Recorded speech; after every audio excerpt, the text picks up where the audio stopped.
या बातमीपत्राचे प्रायोजक आहेत टायझर।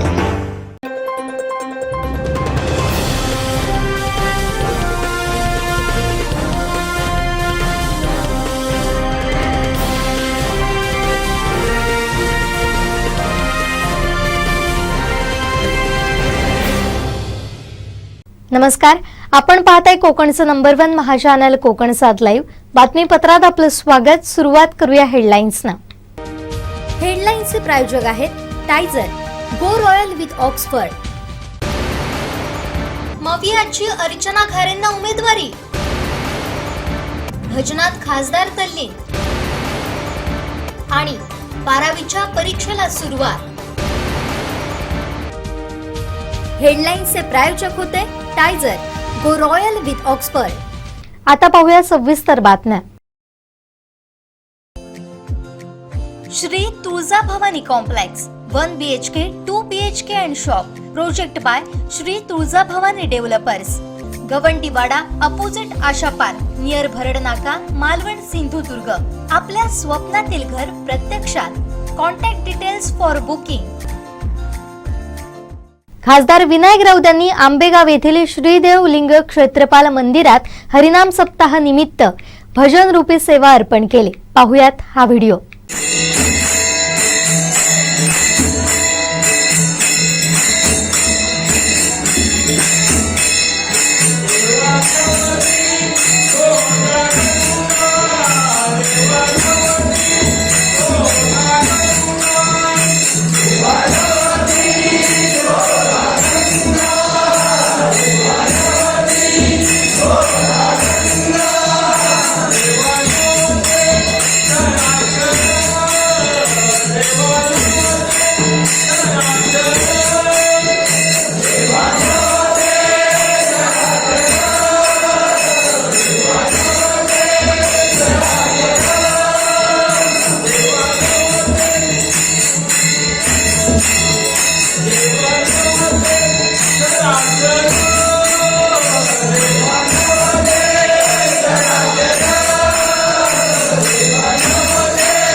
आमचे दिवसभरातले सर्व अपडेट्स, ताज्या घडामोडी आणि थेट लाईव्ह पाहण्यासाठी सबस्क्राइब करा, लाईक करा कोकणचं नंबर 1 महा चॅनल कोकण 7 लाईव्हचं YouTube चॅनल।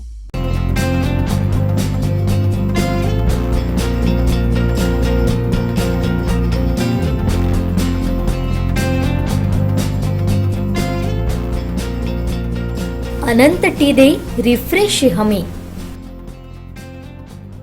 सिंधुदुर्गात 12वीच्या परीक्षेला सुरुवात झाली आहे। 8ही तालुक्यातील 23 परीक्षा केंद्रावर 9300 विद्यार्थी 12वीची परीक्षा देत आहेत। बुधवारी पहिलाच इंग्रजीचा पेपर होत असून कोणतीही कॉपी किंवा गैरप्रकार होऊ नये यासाठी चोख पोलीस बंदोबस्त ठेवण्यात आला होता। विविध भरारी पथकांना या परीक्षा केंद्रांवर लक्ष ठेवून असणार आहेत। कॉपी प्रकार टाळण्यासाठी ही भरारी पथकं काम करणार आहेत। यासाठी चोख बंदोबस्त ठेवण्यात आला असून माध्यमिक शिक्षणाधिकारी प्रदीप कुमार कुडाळकर यांच्या नेतृत्वाखाली ही पथकं कार्यरत आहेत। परीक्षेची भीती वाटू नये म्हणून विद्यार्थ्यांचं समुपदेशन करण्यात येत आहे। त्यामुळे 10 मिनिटं ही विद्यार्थ्यांना अतिरिक्त मिळणार आहे।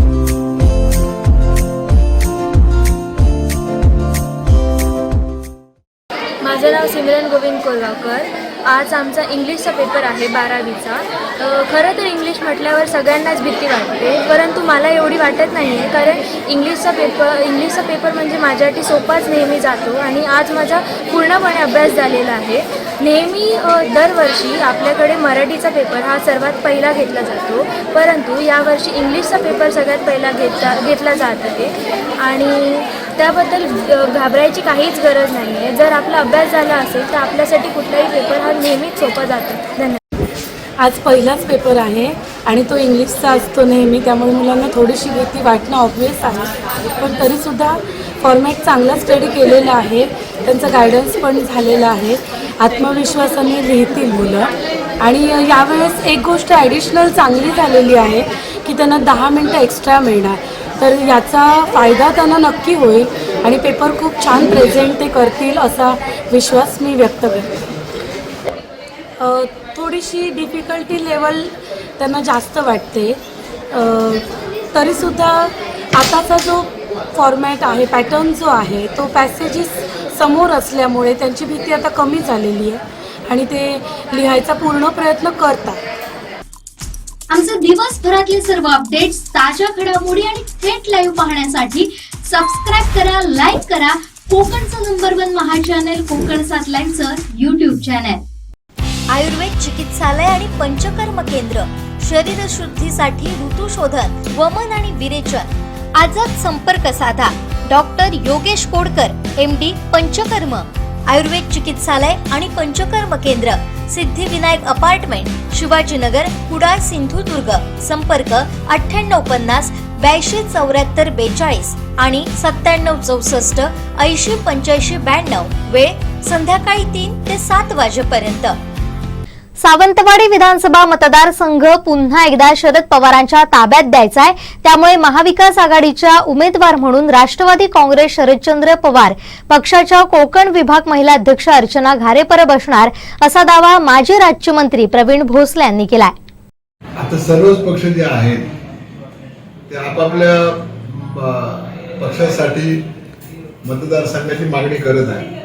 तो एक राजकीय व्यवहार असतो आणि त्याप्रमाणे जर समजा जिल्हा काँग्रेस पक्षाने तशी मागणी केली असेल किंवा शिवसेनेने मागणी केली असेल किंवा इतर कोणी, शिवसेना म्हणजे उद्धवजींची शिवसेना, तर ते रास्तच आहे, त्याच्याबद्दल काय हे नाही, आमचं काही म्हणणं नाही त्यांची मागणी। परंतु आमच्या पक्षात शरद पवार राष्ट्रवादी काँग्रेस पक्षाने अर्चनाताई परब ह्या आमच्या विधानसभेचे उमेदवार असणार असं निश्चित केलेलं आहे आणि त्याला शब्द पण आम्हाला शब्द दिले।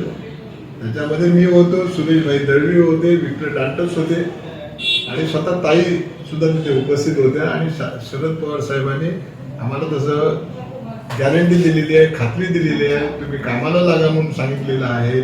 मागच्या वेळेला सुद्धा उमेदवारी 2019 मध्ये द्यायचं ठरलं होतं, त्यावेळेला दिली गेली होती, सिम्बॉल लेटर दिलं होतं, परंतु नंतर त्याच्यामध्ये बदल काही झाला आणि बदल करण्यात आला आणि तो मग आम्हाला मान्य करावा लागला। परंतु आता जयंत पाटलांनी सुद्धा, जे आमचे प्रांताध्यक्ष आहेत, त्यांनी सांगितलेलं आहे की पुन्हा अशी चूक होणार नाही आणि ताईंची उमेदवारी निश्चित होईल आणि शरद पवारांना महाविकास आघाडीमध्ये एक महत्त्वाचं स्थान आहे, त्याच्या शब्दाला फार मोठी किंमत आहे आणि राष्ट्रवादीची ताकद, आज शिवसेनेची ताकद आमच्यापेक्षा मतदारांच्या दृष्टीने असेल, चांगली असेल। अजूनही शिवसेनेचे जे मतदार आहेत ते त्या आपल्या दुसऱ्या शिवसेनेबरोबर गेलेले नाही, शिंदे शिवसेनेबरोबर गेलेले नाहीत, तर ते ओरिजिनल बाळासाहेब ठाकरे यांचे सुपुत्र जे आहेत उद्धवजी त्यांच्याबरोबर आहे, त्याचा आम्हाला सुद्धा लाभ होणार आहे आणि त्याच्यामुळे ताई या महाविकास आघाडीच्या उमेदवार निश्चित राहतील। त्याचं कारण मी तुम्हाला सांगितलं, शरद पवार साहेब त्याचप्रमाणे खासदार सुप्रियाताई सुळे ज्यांनी ताईंना म्हणजे अर्चना घारेपर यांना या महिला विकास आपल्या 3 जिल्ह्याच्या महिला राष्ट्रवादी काँग्रेस पक्षाच्या अध्यक्ष करून त्यांच्यावर जबाबदारी दिलेली आहे। एवढंच नव्हे तर त्यांना एक स्पेशल जबाबदारी सुद्धा दिलेली आहे की मतदारसंघाचे अध्यक्ष म्हणून त्यांनी काम बघायचं आहे आणि त्या अनुषंगाने आम्ही सगळे जण महाविकास आघाडीच्या ताई उमेदवार निश्चित असतील.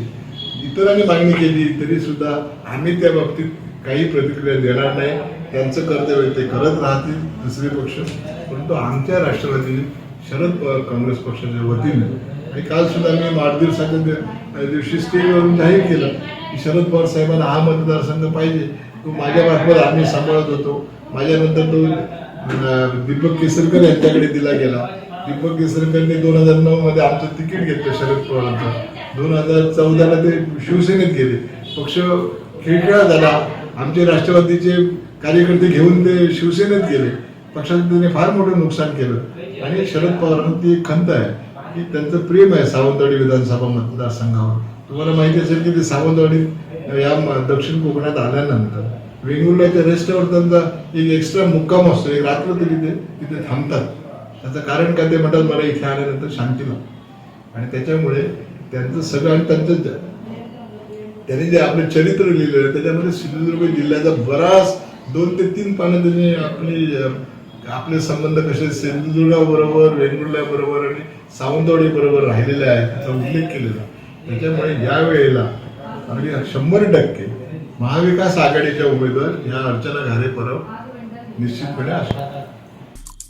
आमचे दिवसभरातले सर्व अपडेट्स, ताज्या घडामोडी आणि थेट लाईव्ह पाहण्यासाठी सबस्क्राईब करा, लाईक करा कोकणचं नंबर 1 महा चॅनल कोकण 7 लाईव्हचं YouTube चॅनल. सुखायू आयुर्वेद आणि पंचकर्म क्लिनिक रत्नागिरी सर्व प्रकारचे पंचकर्म म्हणजेच बस्ती, वमन, विरेचन, जलौका, वचरण, नस्य, शिरोधारा, उत्तरबत्ती, कटिबस्ती आणि सर्वात महत्त्वाचं म्हणजे तैलधारा, विद्याकर्म, अग्निकर्म या सर्व सुविधा एकाच छताखाली दिल्या जातात. आमची वैशिष्ट्ये: पंचकर्म करण्यासाठी ऍडमिट करण्याची सोय, ऑटोमॅटिक शिरोधारा मशीनद्वारे शिरोधारा, लहान मुलांसाठी सुवर्णप्राशन, स्त्री व पुरुषांसाठी स्वतंत्र पंचकर्म थेरपिस्टची सुविधा, केरळचे वैशिष्ट्य असलेली तैलधारा येथे केली जाते. मणक्यांच्या आजारांवरती विना ऑपरेशन, विना टाके व चिरफाड न करता विशेष आयुर्वेदिक पद्धतीने खात्रीशीर उपचार. म्हणूनच कोणतेही ऑपरेशन करण्यापूर्वी, कोणताही जॉईंट रिप्लेस करण्यापूर्वी पुन्हा पुन्हा विचार करा आणि सुखायू आयुर्वेद आणि पंचकर्म सेंटरला नक्की भेट द्या. कारण शेवटी कृत्रिम ते कृत्रिम असतं. स्थळ: doctor Pradeep Khate, BAMS MD Panchakarma specialist. Doctor Prajakt Ghate, BHMS ICR Pune, Sukhayu Ayurveda आणि Panchakarma clinic, Yashodeep complex, flat number 109, Samsung शोरूमच्या वर, शिवाजीनगर, रत्नागिरी. Mobile number 8275 39 24 30. संकल्प एंटरप्राइजेसच्या माध्यमातून लोकांना लाखो रुपयांचा गंडा घालून कित्येक कोटी रुपयांची मालमत्ता जमा करण्याचा प्रकार घडलाय. याबाबत सावंतवाडी पोलिसात 1 महिनापूर्वी लेखी तक्रार देऊनही पोलिसांनी काही दखल घेतली नाही. त्याप्रमाणे या प्रकरणी जिल्हा पोलीस अधीक्षक यांना राष्ट्रवादी काँग्रेस पक्षातर्फे सर्व प्रकार सांगण्यात आला. तरीही पोलिसांनी कोणतीही दखल घेतली नाही.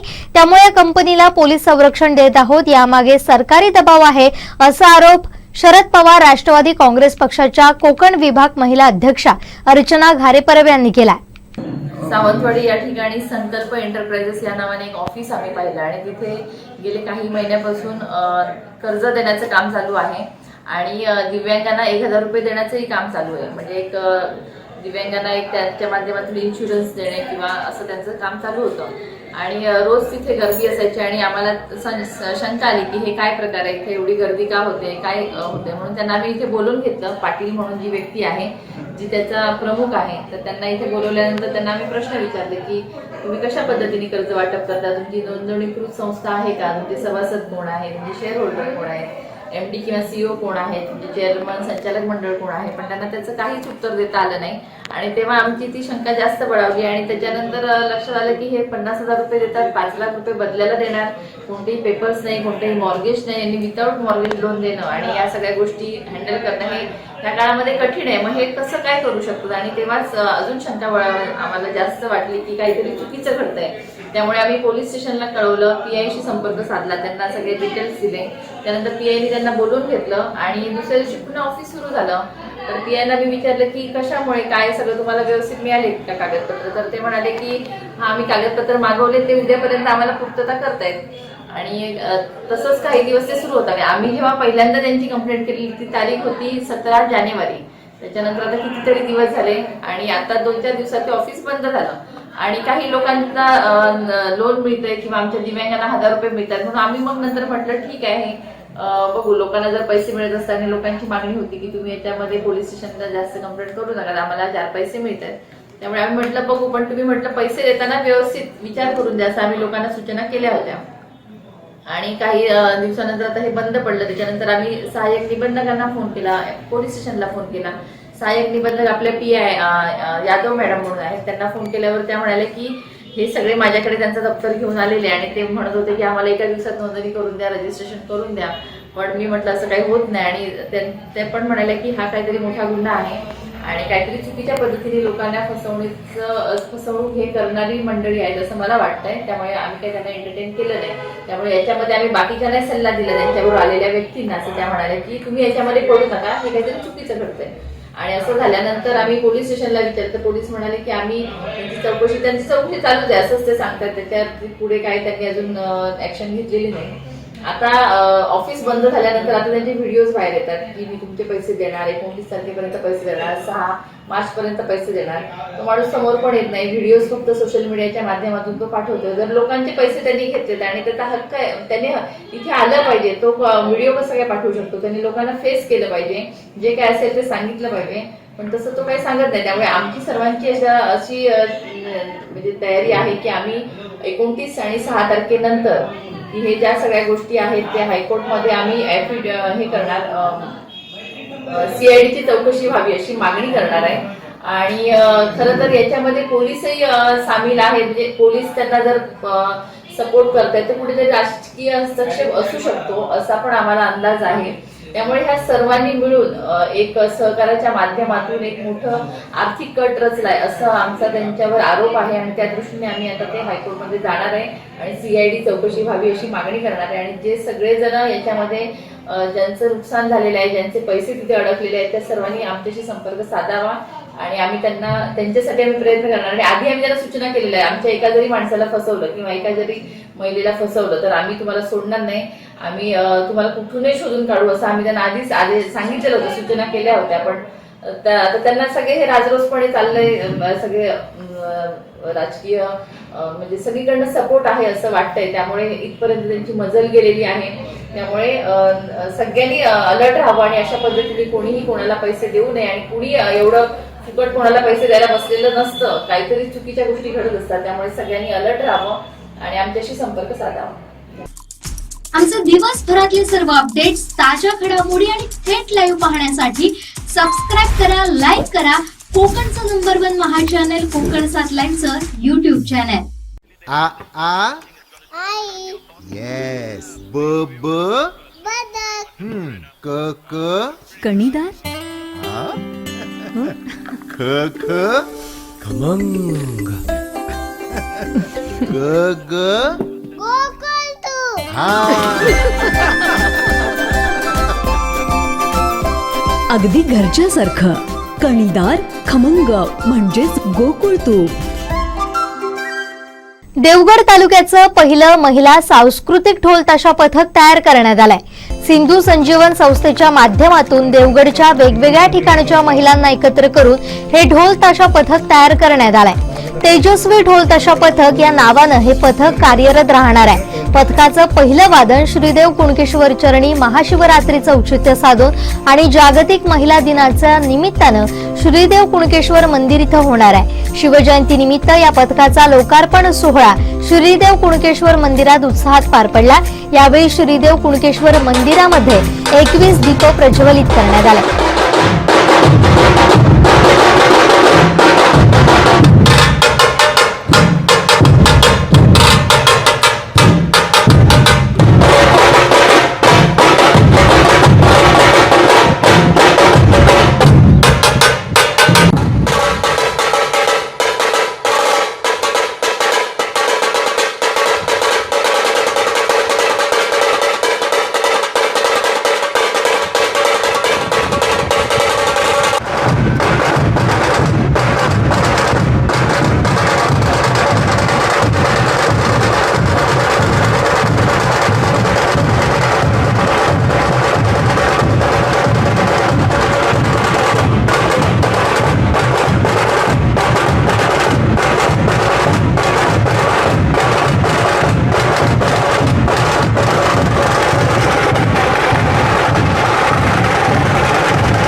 सर्व अपडेट्स, ताज्या घडामोडी आणि थेट लाईव्ह पाहण्यासाठी सबस्क्राईब करा, लाईक करा कोकणचं नंबर 1 महा चॅनल कोकण 7 लाईव्हचं YouTube चॅनल.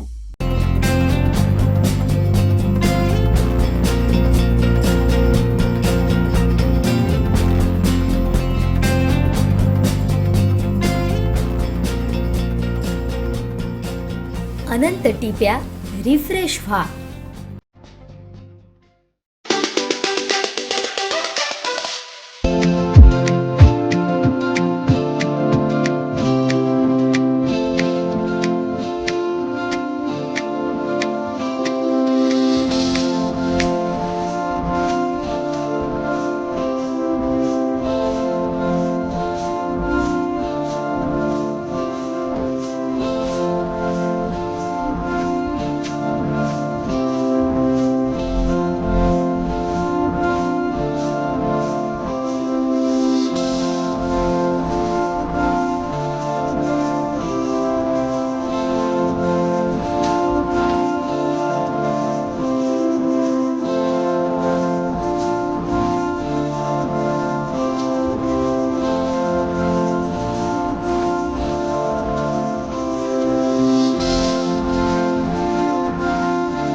अनेक लोकांना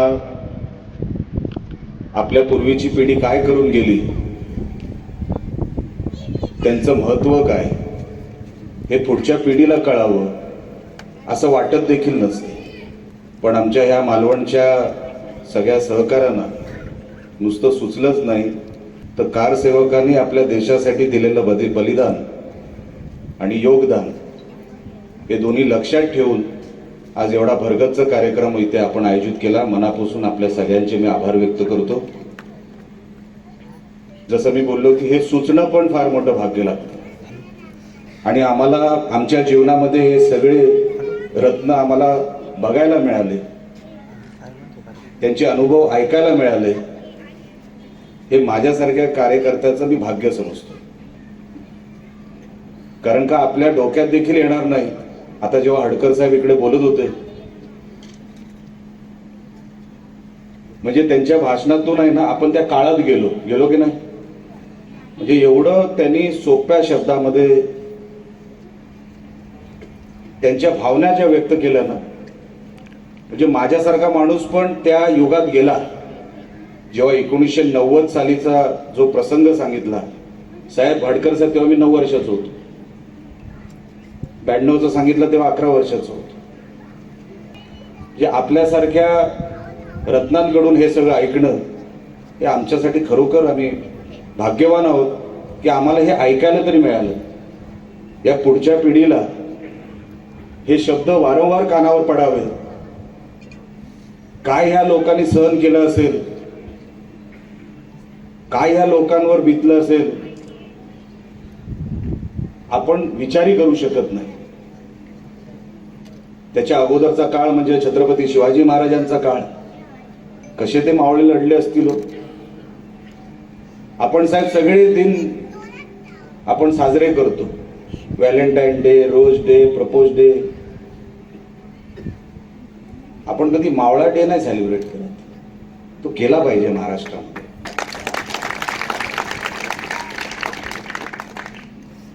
छत्रपती आहेच, पण मावळ्यांना घेऊन राज्याभिषेक झाला. मावळे नसते तर ह्या कुठल्या युद्धामध्ये सैन्य कुठलं असतं. पण आपण इतिहास झटकन विसरतो. राम मंदिर असंच उभं राहिलं आपल्याला वाटतं. नंतर अशी भाषणं जेव्हा आपल्या कानावर पडतात ना तेव्हा कळतं की काय काय झालं असेल. तेव्हा विचार करा, हो इकडे गोळी मारली, इकडे. म्हणजे आपण कोणाला रिव्हॉल्वर अशी दाखवली ना तरी तो घरी पळतो, आहे का नाही. लांबून जरी दाखवले, हे बघ पिस्तूल, काढू काय. आपल्याकडे असे धमकी देणारे खूप आहे, काढू काय. साहेब इकडे. म्हणजे विचार करा, ते 2 सेकंड ते ट्रिगर ओढण्याच्या अगोदरचे काय त्या कोठारी बंधूंचं झालं असेल. कोणासाठी? देशासाठी.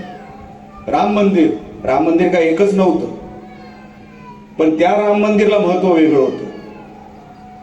ते राम मंदिर उभं राहावं आणि घरातून जेव्हा ही लोक म्हणत होती ना, आता ते पाडूनच या, काय भावना असेल, काय लोक असतील ती. मला खरोखर कधी कधी वाटतं त्या युगातच कधीतरी जन्म घ्यायला पाहिजे होता. त्या तलवारीच्या टोकावर ना ती भाकरी वगैरे भाजायचे ना, ते तेव्हाच जन्म पाहिजे होता. तलवारीच्या टोकावर न्याय मिळायचा. नंतर हे मुलायम सिंग वगैरेची लोक आली. किती अन्याय केला असेल या कारसेवकांवर आपण विचारही करू शकत नाही. हडकर साहेब, आजपर्यंत मी आपल्याला अनेक प्रसंगामध्ये बघितलं, अनेकांना आज तुम्ही भाषण केलं म्हणून तुमचं नाव घेतोय. आपण सगळेच एकापेक्षा एक रत्न आहात, कोणी कमी नाही. पण साहेब, तुम्ही एवढं केलं, पण मुंबईत बसून काही लोक सांगतात की आम्ही पाडून आलो, आणि तुम्ही कधी श्रेय सुद्धा घेतलं नाही. आज आम्हाला कळलं तुमचं योगदान किती आहे. पण चिंदरकर साहेब, मुंबईत बसून लोक सांगतात आम्ही पाडलं. काय या लोकांचं योगदान आहे. खरोखर मी साहेब भाग्यवान आहे. आपल्या या कार्यक्रमाला आपल्याकडून आलेले शब्द माझ्या कानावर पडले, आणि राम मंदिर आज उभं राहिलं. 370 आज निघून गेलं, आणि काही नेते जे बर्फात खेळायला लागले ना तिथे काश्मीरमध्ये, ते बर्फात त्यामुळेच खेळू शकले कारण का तिथे भारताचा झेंडा लागला म्हणून, नाही तर बर्फात पण कधी खेळू शकले नसते. आणि म्हणून या 2024ला महत्व वेगळं आहे. आपण कोणाच्या हातात हा देश देणार आहे? आमच्यासारखी माणसं महत्वाची नाही. आपण कोणाच्या हातात हा देश देणार आहे? आमच्यासारखी माणसं महत्वाची नाही, पण आपण देश कोणाच्या हातात देणार आहे? आपण किती वर्ष काय काय भोगत आलो. साहेब, मी खासदार असताना अमरनाथ यात्रा आपली निघते, फक्त 15 कोटी मिळायचे साहेब. मी खासदार दुसऱ्या पक्षात होतो. आज साहेब 700 कोटी रुपये मिळतात. हा फरक आहे.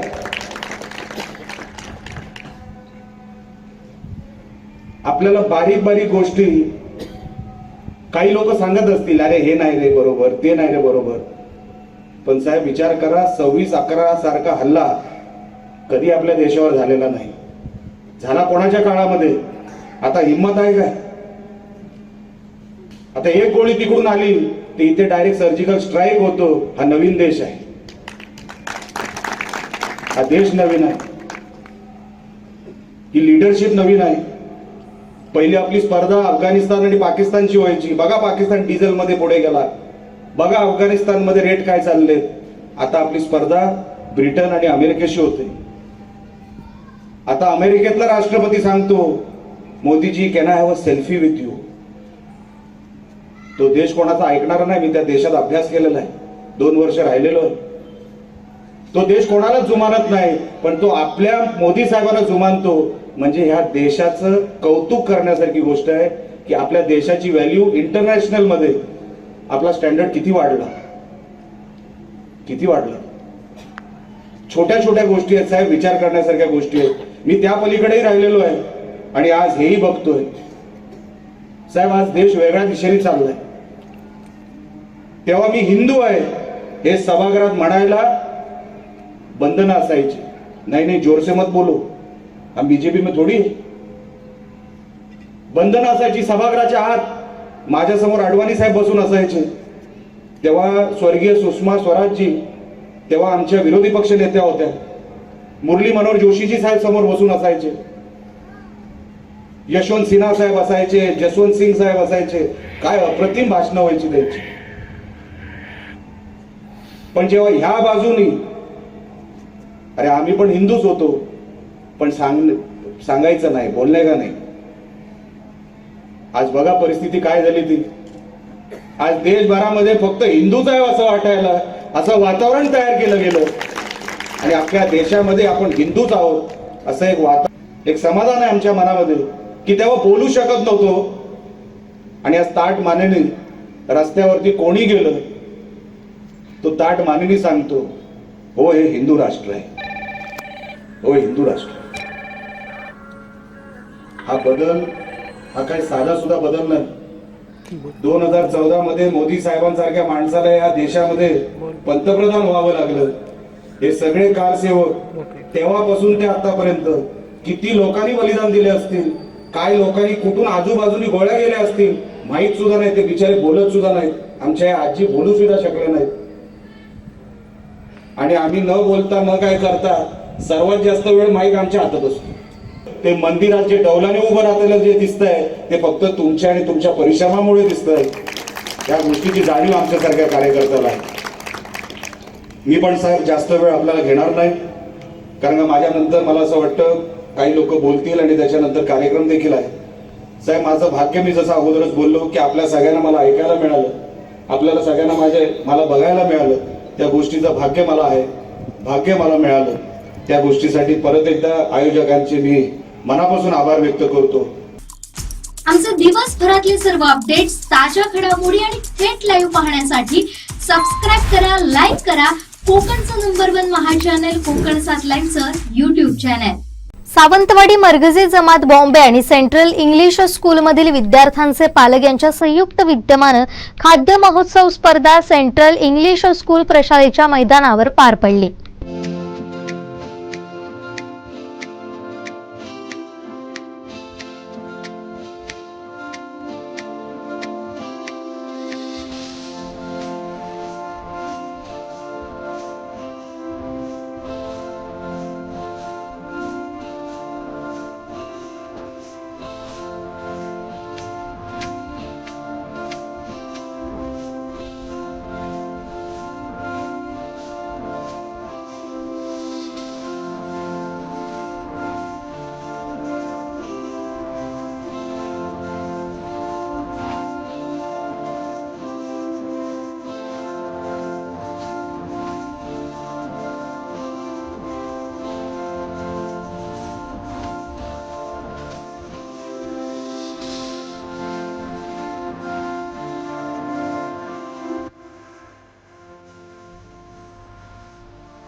आमचे दिवसभरातले सर्व अपडेट्स, ताज्या घडामोडी आणि थेट लाईव्ह पाहण्यासाठी सबस्क्राईब करा, लाईक करा कोकणचं नंबर 1 महा चॅनल कोकण 7 लाईव्हचं YouTube चॅनल.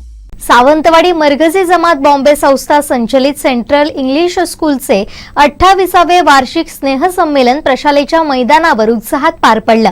एकापेक्षा एक सरस कलाविष्कार सादर करत विद्यार्थ्यांनी या सोहळ्याचा आनंद लुटला.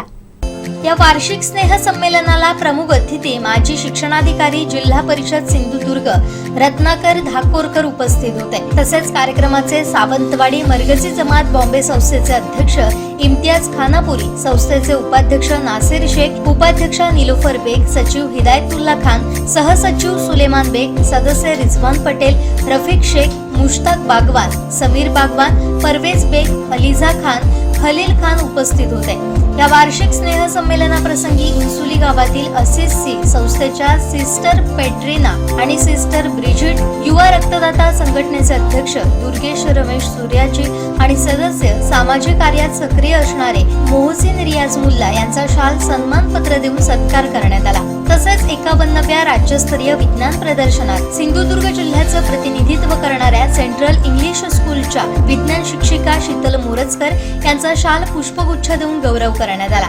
चालू शैक्षणिक वर्षात प्रशालेचं तालुका, जिल्हा, विभागाला चमकदार कामगिरी करणारे खेळाडू, सर्वोत्कृष्ट स्पोर्ट्स ग्रुप, रेड ग्रुप, पूर्व माध्यमिक शिष्यवृत्ती पात्र विद्यार्थिनी खुशी कवच या विद्यार्थ्यांचा गुणगौरव सोहळा पार पडला. प्राथमिक विभाग आदर्श विद्यार्थी पुरस्कार सना निसर्गी आणि माध्यमिक विभाग आदर्श विद्यार्थी पुरस्कार जिया शेख यांना प्रदान करण्यात आला. प्रशालेनं आयोजित केलेल्या खाद्य महोत्सव स्पर्धेत विद्यार्थी गटातील विजेता इयत्ता 9वीचा ग्रुप आणि पालक गटातून विजेत्या प्रज्ञा परुळेकर यांना प्रमुख पाहुण्यांच्या हस्ते प्रमाणपत्र, पुष्पगुच्छ देऊन गौरविण्यात आला. यावेळी विद्यार्थ्यांनी विविध बहारदार नृत्य, देशभक्तीपर गीतावर आधारित नृत्य, हॉरर डान्स, बालनृत्याविष्कार, चार्ली चापली नृत्य, सामाजिक विषयावर आधारित संगीत नाट्य प्रेक्षकांचे विशेष आकर्षण ठरले. मान्यवरांनी आणि प्रेक्षकांनी विद्यार्थ्यांच्या कलागुणांना भरभरून दाद दिली. या कार्यक्रमाला शिक्षक पालक संघ कार्यकारिणी समितीचे पदाधिकारी, पालक मोठ्या संख्येने उपस्थित होते. या नाविन्यपूर्ण उपक्रमाचे समाजातील सर्व स्तरातून भरभरून कौतुक होत आहे. आमचे दिवसभरातले सर्व अपडेट्स, ताज्या घडामोडी आणि थेट लाईव्ह पाहण्यासाठी सबस्क्राईब करा, लाईक करा कोकणचं नंबर 1 महा चॅनल कोकण 7 लाईव्हचं YouTube चॅनल. शेवटी ठळक घडामोडी पुन्हा एकदा. हेडलाईन्सचे प्रायोजक आहेत टायझर, गो रॉयल विथ ऑक्सफर्ड. मवियाची अर्चना खरेंना उमेदवारी, भजनात खासदार तल्लीन आणि 12वीच्या परीक्षेला सुरुवात. हेडलाईन्सचे प्रायोजक होते टायझर, गो रॉयल विथ ऑक्सफर्ड. बातमीपत्रात वेळ झाली इथेच थांबण्याची. पाहत रहा कोकणचं number 1 Maha channel Konkan 7 live. धन्यवाद.